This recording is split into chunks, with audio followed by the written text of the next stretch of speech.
반갑습니다. 우리 옆 성도님들과 함께 인사 한번 할까요? 샬롬. 손도 흔들어 보시고 주님의 이름으로 축복합니다. 함께 예배드리니 너무나 행복합니다. 아멘입니까? 성도 여러분, 혹시 여러분은 내 이름이나 자녀들의 이름이 어딘가에 기록된 것에 대해서 기뻐해 본 적이 있으십니까? 대학 입시를 준비한 입시생들에게는 대학 합격 통지서에 내 이름을 보면 너무나 기뻐할 것입니다. 또 취업을 준비하는 청년들이 어떤 회사의 취업 합격 통지서에 내 이름이 기록된 것을 보게 되면 너무나 기뻐할 것입니다. 결혼을 앞둔 예비 신랑 신부는 청첩장에 기록된 자신의 이름을 보면서 새 날을 그려보면서 기뻐할 것입니다. 이처럼 내가 소원하고 바라는 곳에 내 이름이 기록된다면 우리는 기뻐하고 또 그 기쁨을 많은 사람들과 함께 나누고 싶어 할 것입니다. 그런데 오늘 성경의 본문에도 내 이름이 기록된 곳이 있다고 하는데 과연 어떤 곳에 내 이름이 기록되었는지 생각하면서 말씀을 계속 들어보도록 하겠습니다. 오늘 성경은 빌립보서의 말씀을, 성경의 본문은 빌립보서의 말씀입니다. 빌립보서는 사도 바울이 빌립보 교회 성도들에게 보낸 편지 글입니다. 빌립보서는 바울이 감옥에서 쓴 에베소서, 빌립보서, 골로새서, 빌레몬서 이 네 권의 책이 옥중서신 중에 하나라고 말할 수가 있습니다. 바울이 편지를 쓴 목적은 이 빌립보 교인들이 이 바울이 옥에 갇혀 있는 이 바울을 위해서 보내준 헌금에 대한 감사를 전하고, 아울러 바울은 이 편지를 통해서 빌립보 성도들이 하나님 나라의 시민의 특권과 의무를 소유한 성도로서 하나님 나라의 시민답게 살아가라고 권면하고 있는 편지입니다. 즉 그 상황이 감옥이든 배고픔과 궁핍함의 상황이든 간에 항상 감사와 기쁨의 삶을 살아야 한다라고 말하고 있습니다. 그렇다면 먼저 이 빌립보 교회는 언제 어떻게 세워진 교회일까요? 빌립보 교회는 사도행전 16장에 기록된 대로 바울이 2차 전도 여행을 하던 중에 마게도냐로 건너와서 우리를 도우라라는 환상을 보고 이 바울이 유럽으로 건너가서 세운 교회가 바로 빌립보 교회입니다. 우리가 잘 알다시피 빌립보 교회는 자세곡감 장사 루디아를 통해서 바울이 세운 최초의 유럽 교회라고 할 수 있습니다. 이 빌립보 교회와 성도들은 바울을 통해서 복음을 처음으로 믿게 되었고, 그 처음으로 믿게 된 처음부터 지금까지 바울과 계속 교류를 가지면서 바울의 복음 사역을 재정적으로 도왔던 교회가 빌립보 교회입니다. 그리고 이제 바울이 3차 전도 여행 때 이 빌립보 교회를 다시 한번 방문했고 예루살렘을 거쳐 로마 감옥에 갇히게 된 것입니다. 그러자 이 빌립보 교회는 에바브로 편에 바울의 쓸 것을, 로마 감옥에 갇혀 있는 바울의 쓸 것을 에바브로 디도 편에 쓸 것들을 보냈습니다. 그런데 로마에 도착한 이 에바브로 디도가 병이 들자 이 소식을 전해 들은 빌립보 교회는 에바브로 디도로 인해서 심히 근심을 했습니다. 다행히 하나님의 은혜로 이 에바브로 디도가 병에서 낫게 되자 바울은 자신이 갇혀 있는 상황이 오히려 빌립보 교인들이 그 상황, 감옥에 갇혀 있는 상황 때문에 근심이나 염려할 것이 아니라 오히려 바울이 감옥에 갇혀 있음으로 인해서 시대 안과 밖의 사람들에게 복음을 전할 수 있는 복음의 진보가 되었음을 편지를 통해서 설명하고, 이 빌립보 교회가 보낸 재정적인 지원에 감사하면서 그들에게 필요한 권면을 함께 기록하여서 이 에바브로 디도를 통해 빌립보 교회에 보낸 편지가 우리가 읽은 1장부터 4장의 빌립보서의 내용입니다. 이 빌립보서는 특징이 있는데 이 빌립보서의 서신은 기쁨과 감사의 서신입니다.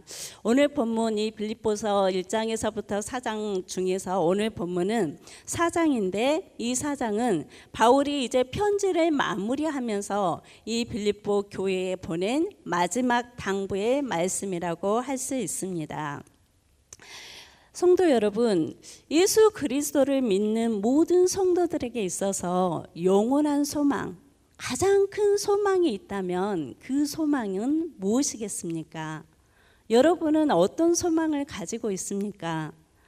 그 소망을 오늘 우리가 읽었던 1절에서부터 9절에서 한번 우리가 영원한 소망, 가장 큰 소망을 한번 찾아본다면 어떤 말씀이겠습니까? 저는 그 이름이 생명책에 있느니라. 이 말씀은 예수를 믿는 모든 성도들의 근원적인 소망이라고 할 수 있습니다. 오늘 본문의 말씀은 바울이 생명책의 이름이 기록된 구원받는 성도로서의 이제 구원받는 성도들이 어떻게 살아야 되는가? 이 땅에서 구원받는 자로서 생명책에 기록된 자로서 이 땅에서의 사는 삶은 어떤 태도의 삶을 살아야 하는가에 대한 권면의 말씀이 바로 우리가 읽었던 내용입니다. 이 말씀은 생명책의 이름을 올리기 위해서, 우리가 생명책의 이름이 기록되기 위해서 어떤 조건이나 자격의 목록을 기록한 것이 아니라 오히려 이미 하나님의 은혜로 그리스도 예수 안에서 믿음으로 말미암아서 구원받는 성도로서 마땅히 살아야 하는 삶의 태도에 대한 말씀입니다. 주의 자녀들이 어떻게 이 땅에서 하늘 시민으로서 기쁨과 감격 속에서 살아갈 수 있는지를 보여주는 삶의 안내서이자 길잡이라고 할 수 있습니다. 사도 바울은 빌립보 교회 공동체를 향하여 먼저 한 가지를 당부하고 있는데 1절의 말씀을 한번 읽어보도록 하겠습니다. 그러므로 나의 사랑하고 사모하는 형제들, 나의 기쁨이요 면류관인 사랑하는 자들아, 이와 같이 주 안에 서라라고 권면하고 있습니다. 사도 바울은 이 빌립보 성도들을 향해서 뭐라고 말하고 있습니까? 나의 기쁨이요 면류관인 빌립보 교회 공동체를 향해서 주 안에서 너희는 굳게 설 것을 당부하고 있습니다. 우리가 어떠한 환경과 상황 속에서도 흔들리지 않고 굳건히 설 수 있는 힘은 우리의 의지나 노력이 아니라 우리를 붙드시는 주님의 은혜 때문이라는 사실을 믿으시기를 바랍니다. 그렇다면 성도 여러분, 우리가 교회 공동체가, 모든 성도들의 교회 공동체가 흔들리지 않고 굳게 살 수 있는 방법은 무엇이겠습니까? 오늘 말씀을 통해서 몇 가지로 찾아보았으면 좋겠습니다. 첫 번째는 같은 마음을 품으라라고 권면하고 있는데 2절의 말씀을 한번 읽어보도록 하겠습니다. 내가 유오디아를 권하고 순두개를 권하노니 주 안에서 같은 마음을 품으라라고 말씀하고 있습니다. 교회 공동체가 굳게 설 수 있는 첫 번째 방법은 주 안에서 같은 마음을 품는 것입니다. 사도 바울은 구체적으로 빌립보 교회 안에 여성 지도자였던 유오디아와 순두개어의 갈등에 대해서 언급하고 있습니다. 그렇다면 이 두 분의 여자분은 어떤 사람이었을까요? 3절에서 보니까 복음에 나와 함께 힘쓰던 저 여인들이라고 묘사하고 있습니다. 이 두 여자들은 믿음이 없거나 교회 일에 전혀 무관한 사람들이 아니었습니다.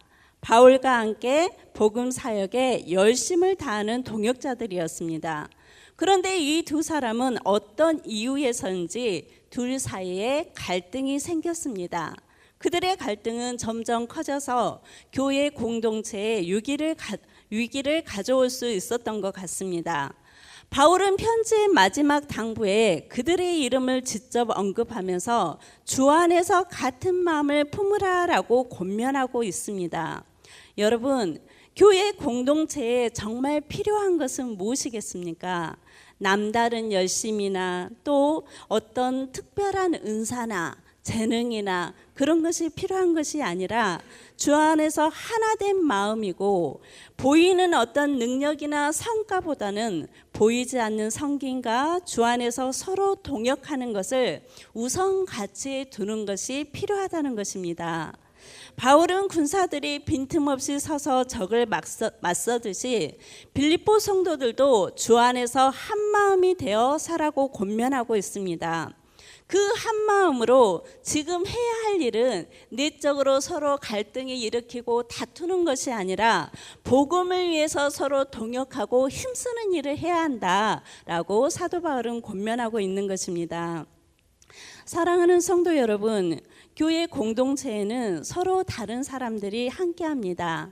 나이와 성별, 출신, 성격, 직업, 가정 형편들이 모두가 다릅니다. 그러므로 같은 문제를 가지고도 얼마든지 생각이 다를 수 있습니다. 때로는 갈등과 다툼이 생길 수도 있습니다. 이렇게 서로 다른 사람들이 그렇다면 어떻게 해야 같은 마음을 품을 수 있을까요? 그것은 주 안에 있을 때 주님의 마음, 겸손함과 순종의 마음을 품을 때만 같은 마음을 품을 수가 있는 것입니다. 성도 여러분, 우리 모두는 어떤 존재였습니까? 우리 모두는 죄로 인해서 하나님과 원수되었던 자들이었다는 사실을 기억하시기를 바랍니다. 하지만 우리는 하나님의 은혜로 예수 그리스도의 겸손과 죽음의 순종을 통하여서 우리는 다시 하나님과 다시 화목하게 되었습니다.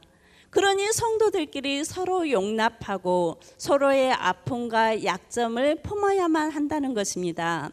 이렇게 해야 할 이유가 어디에 있습니까? 4장 3절에서 보니까 그 이름들이 생명책에 있느니라 라고 말씀하고 있습니다. 예수 그리스도를 믿음으로 이미 우리의 이름이 생명책에 기록된 하나님의 구원받은 가장 고귀한 믿음의 형제들이기 때문입니다. 두 번째, 사도 바울의 권면은 너희들은 항상 기뻐하고 너희 간용을 알게 하라라고 말씀하고 있는데 4절의 말씀을 한번 읽어보도록 하겠습니다. 주 안에서 항상 기뻐하라. 내가 다시 말하노니 기뻐하라. 여러분, 사도 바울은 지금 어디에 있습니까? 지금 사도 바울은 평안한 가운데 있는 것이 아니라 복음을 전하다가 로마의 감옥에 투옥 중입니다. 이제 앞으로 이 바울이 석방이 될지 아니면 이 감옥에서 순교를 당할지 알 수 없는 상황입니다. 그럼에도 불구하고 바울은 역설적으로 지금 감옥 안에 있는 바울이 감옥 밖에 있는 사람들을 격려하며 유로하고 있다는 것입니다. 바울은 마지막 자신이 순교의 제물이 될지라도 자기는 기뻐하겠다라고 말했습니다. 바울은 어떻게 이런 상황 속에서도 기뻐할 수 있었을까요? 바울은 주 안에서 참된 평안과 기쁨을 누렸기에 교회 공동체 성도들에게도 항상 기뻐할 것을 권면하고 있는 것입니다. 참된 기쁨은 사도 바울처럼 환경의 영향을 받지 않는다는 것입니다.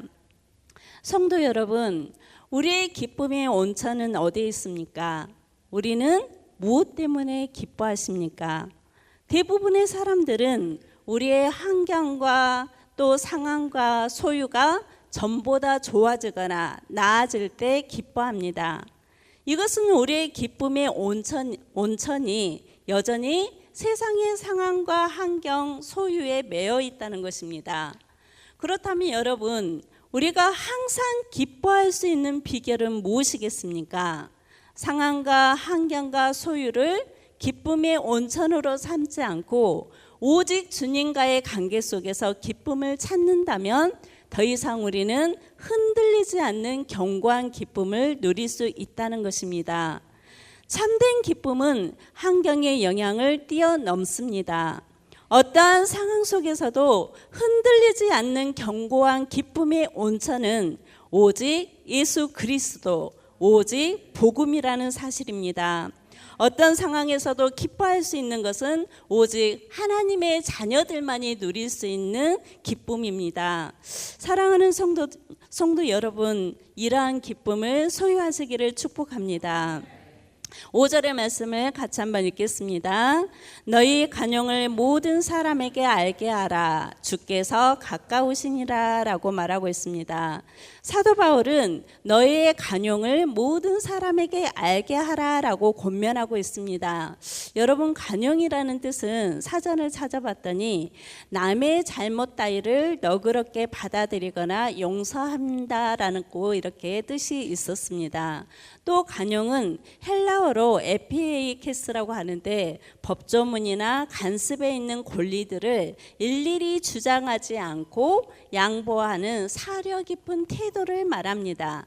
즉 상대방에 대해서 인내하는 정신을 바로 간용이라고 말할 수가 있습니다. 그런데 이 사도 바울은 간용을 모든 사람, 즉 교회 밖에 있는 사람들에게까지, 특히 믿음의 공동체를 핍박하는 사람들까지도 포함하며 항상 기뻐하려면 이런 사람들에 대해서 관용적인 태도가 꼭 필요하다라고 권면하고 있습니다. 우리가 항상 기뻐할 수 있는 것이 주 안에서 가능했던 것처럼 모든 사람에게 관용을 베풀 수 있는 것은 무엇으로 가능할 수 있겠습니까? 그것 또한 주님의 재림이 가까이 왔다는 사실을 믿는 자만이 관용을 베풀 수가 있다라고 말씀하고 있습니다. 이제 세 번째로 구원받는 성도로서의 삶의 태도는 아무것도 염려하지 말고 기도하고 감사하라라고 권면하고 있습니다. 6절의 말씀을 한번 읽어보도록 하겠습니다. 아무것도 염려하지 말고 다만 모든 일에 기도와 간구로 너희 구할 것을 감사함으로 하나님께 아뢰라. 항상 기뻐하라라는 명령을 지키기 위해서는 외적인 상황과 핍박에 대해서 모든 사람에게 간용을 베푸는 태도가 필요했다면, 이제 성도들의 내적인 마음과 생각을 지키기 위해서는 무엇이 필요합니까? 아무것도 염려하지 말고 오직 모든 일에 대해서 하나님께 기도하는 것이 필요하다라고 말씀하고 있습니다. 성도 여러분, 우리 마음에 가끔 찾아오는 염려와 불안과 근심은 어디로부터 오는 것일까요? 전능하신 하나님을 온전히 신뢰하지 못한 불신에서 오는 때가 있습니다. 또 어려운 상황과 환경이 네 작은 믿음을 덮쳐버릴 때 우리는 마음에 근심과 염려가 생기기도 합니다.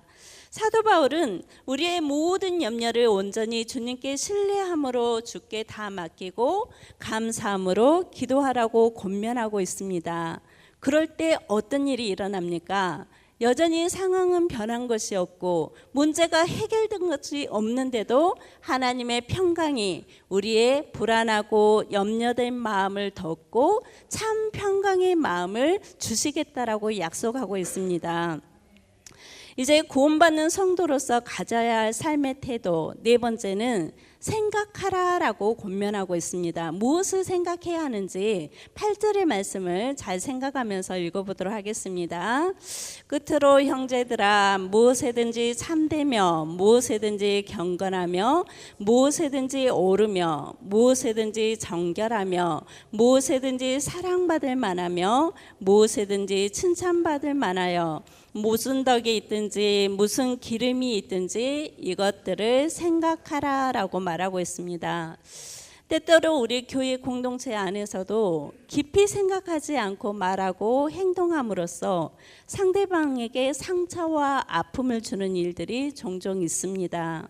그로 인해서 어떤 사람들은 실족하며 교회를 떠나는 일들도 있습니다. 바울은 예수님을 믿는 그리스도인들은 어떤 말이나 행동을 하기 전에 먼저 이런 것들을 깊이 생각하고 행동하라라고 권면하고 있습니다.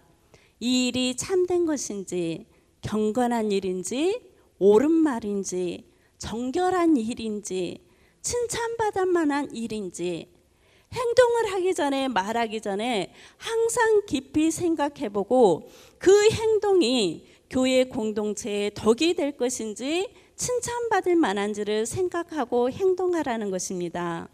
성도 여러분, 내 입술의 말과 행동은 어떻습니까? 이제 사도 바울은 마지막으로 이 빌립보 성도들에게 당부를 하는데, 사도 바울은 빌립보 성도들에게 마지막으로 자신에게서 지금까지 배우고 받고 듣고 본 바를 따라 행하라고 명령합니다. 9절의 말씀 한번 읽어보겠습니다. 너희는 내게 배우고 받고 듣고 본 바를 행하라. 그리하면 평강의 하나님이 너희와 함께 계시리라 라고 말씀하고 있습니다. 이렇게 행할 때 무엇을 약속해 주고 계십니까? 평강의 하나님이 너희와 함께 하시는 임마누엘의 복이 임할 것을 선포하고 있습니다. 사랑하는 성도 여러분, 여러분은 최고의 가르침, 가장 훌륭한 스승의 자격이 무엇이라고 생각하십니까? 높은 학위와 학식이 많고 언변이 뛰어나고 설득력이 있는 뛰어난 말씀이라고 생각하십니까?